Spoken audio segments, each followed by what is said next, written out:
like Marilyn, who dedicated years to champion a cause or causes in our community. Someone once described her as a woman who had a warrior's heart for her cause. This year, the selection for the person who has been, we've been thinking about all year on my nominating committee, is one who has the heart to champion a cause that is both humanitarian and philanthropic in nature. Is that better? Oh, probably. Is that better? It's probably your jewels. Mom. We might ask the question, when in one's life does civic concern begin? For this year's recipient, this may have been started at the young age of 13 when she signed up to be a candy striper at St. Luke's Hospital. Her son mentioned that it may have started in the many happy summers spent in the Buell, Hagerman areas with homesteaders and Depression-era relatives who taught her independence and self-reliance. She graduated from Boise High School and the University of Idaho with honors, where she worked to put herself through college. She held leadership positions in both her sorority and the university, which continued when she moved to the Boise community after college and when she settled down as a wife and mother to begin raising her family. She joined the Junior League of Boise, served on nearly every committee, and worked on most every project before she was selected president in 1970. Two of those projects which she helped initiate were the Literacy Lab and the School Volunteers, both of which are alive and well today. Jeff Seelig, Executive Director of St. Luke's Health Foundation, commented that after delivering 3 of her 4 sons, she fell in love with the hospital staff and just served 10 years as a volunteer after that, moved on to president of the auxiliary, and 6 years later broke the glass ceiling when she was selected the first woman to the St. Luke's Medical Center Board of Directors. She left the board in 2002, moved on to the foundation.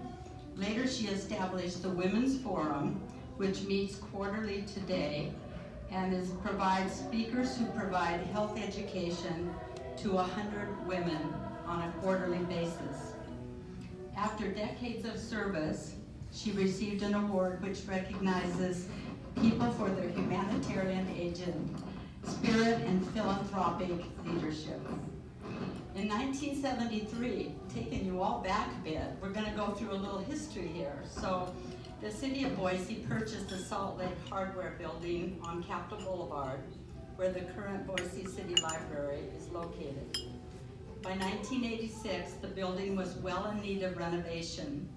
She planned and executed a novel experience, a gala to raise monies for the cause. Of course, the League and other community leaders participated by attending a costume ball, dressed as their favorite characters from their favorite book.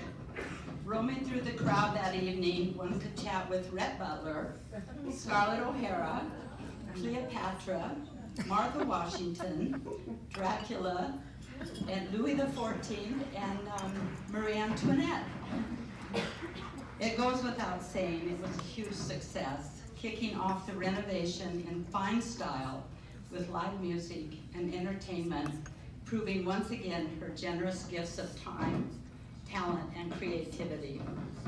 It is worth noting here that the interim governor at the time was so impressed with her business ethic and ability to work well with people that he chose her to serve as Director of the Department of Human Resources for the state of Idaho. He remarked that her successful tenure in the position proved once again what an asset she is when leading and serving the people of our state. Although a political career was never on her radar, This seems to have been the beginning. 1980, a stellar year, the beginning of fundraiser, raising for the Morrison Center with plans to build on the Boise State campus. Members of the Junior League, countless residents of our city, the major corporations at the time, and small businesses joined forces for the months-long premier opening. Countless fundraising events were going on, not the least of which was Vaudeville Revisited, written and produced by Fred Norman. We all signed up to be in the show, and our husbands too. Our nominee for today's award was selected chairman of the entire premier opening, scheduled to last for 1 month. The planning was 4 years in the making, and when all was said and done, an excited audience watched in anticipation for the curtain to rise on the performance of My Fair Lady. There you go. So much fun, so much camaraderie. It truly was a special time. So many people involved. So many showing love for our city, for a job well done by the chairman of it all. In the meantime, she had also chaired something special for Misty, a fundraiser for St. Luke's, including a production of Shenandoah.